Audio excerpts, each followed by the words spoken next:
Hi, Pastor Andrew here at Faith. I'm just here with Colin, and we're chatting a little bit about what does it look like to share the gospel with those around us. And, Colin, we've been chatting a little bit and saying that, when you share the gospel with somebody, it can be intimidating. There's a lot of fear that can be there as well. What are some things that you do to help with that before you go to share the gospel with somebody? I think a big thing for me, truthfully, is spending time with my friends, my brothers in the Word.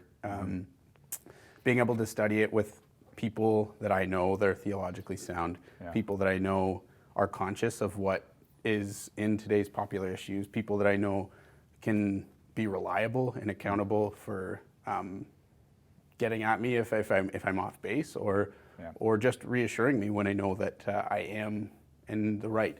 That's a big aid for helping me to be confident when I'm sharing the Word, when I'm talking about popular theological issues, or anything like that. I think one of the biggest things in reality is in that 15 minutes, that 10 minutes beforehand, is sitting down and praying with the person that you're going out with, or if it's just in a work environment or whatever, just praying through that, even just in your head. If it's, you can't take 10 minutes to just be in silence. But that is what I find really eliminates the nerves heading into things, and even if it doesn't eliminate the nerves, gives me kind of a confidence to move through anyways. Yeah, it's super important to have, that brotherhood around you to keep us, going in the right direction.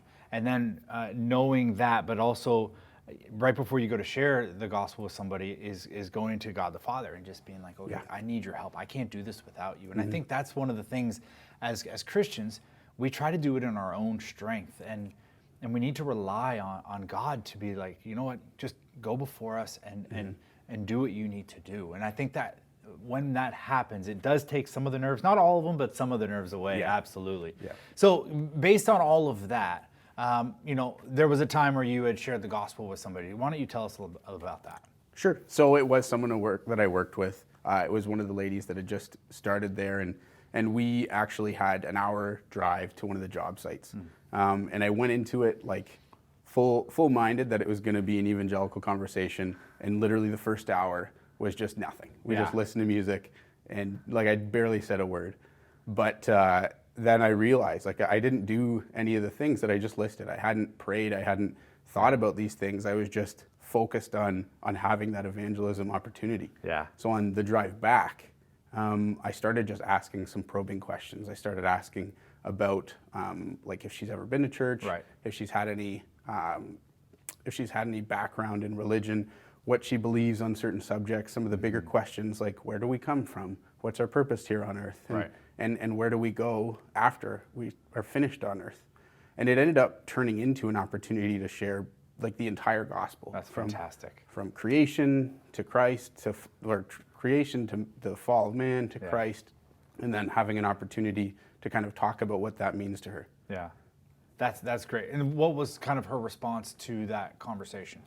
Truthfully, I think it was a mix of kind of a shock because she'd been raised Catholic and loosely Catholic. One like where she believed that she understood it, but like really didn't understand much of it at all. And it was a big shock. And I remember one of the points that stuck the most was what's our purpose here on earth, and going back and forth on the thought of, well, I believe my purpose here is to be happy. It's to have the most enjoyment possible for the most amount of people possible. It isn't just a selfish concept of I want to be happy over everyone else, but talking about things like, well, where do you define what is good, and how can you define if it's good for you to be happy if someone else is sad, and trying to take these things apart.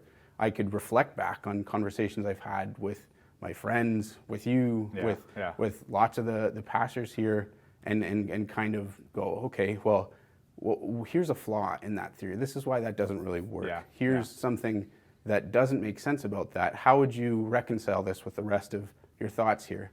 Ultimately, like, she was only on internship and she left a few months later. And I don't know where she is now, but I do know that she has an understanding of what the gospel is. And I do know that she's closer than she was before to knowing who Christ really is. And I think we as Christians are called to share the gospel and then let the Holy Spirit grow and work in that person's life. So that's fantastic. I want you to finish this sentence for me. Sharing the gospel with them has encouraged me in my faith by...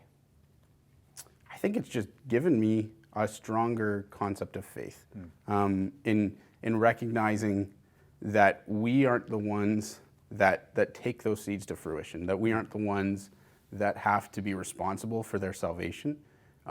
It's really kind of crossed over into other parts of what gives me strength in my faith, what gives me confidence when, I don't know, when anything goes wrong, when anything is difficult, when anything is fill in the blank. Like if something as important as the most important decision we can make is completely not up to us, I know that the rest of our lives is also under that same sovereign control. Yeah, absolutely. Colin, thank you so much for sharing. Now, that's one of the things that I think has hit home in my life is this idea that, sharing the gospel can be daunting. It can be scary. It can be hard. But understanding that God is in control. God is sovereign. God is the one who is making those decisions. And so we are called to share the gospel. We are called to be obedient that way, but it's God ultimately who is going to save and not us. And I think when you really come into that conversation and that mindset, it is freeing. It doesn't make it all easy, but it is freeing a little bit. And I pray and I hope that you guys were encouraged by the story of obedience from Colin. And I just thank you so much, Colin, for sharing. And I look forward to hearing about other stories from our church of people sharing the gospel. And if you guys need help, if you need resources or tools or anything like that will help you in sharing the gospel with others, please don't hesitate to reach out. And even if you have questions, and I would love to be able to get those into your hands so that we can journey together to reach Huntsville for Christ. So thanks. Have a great day.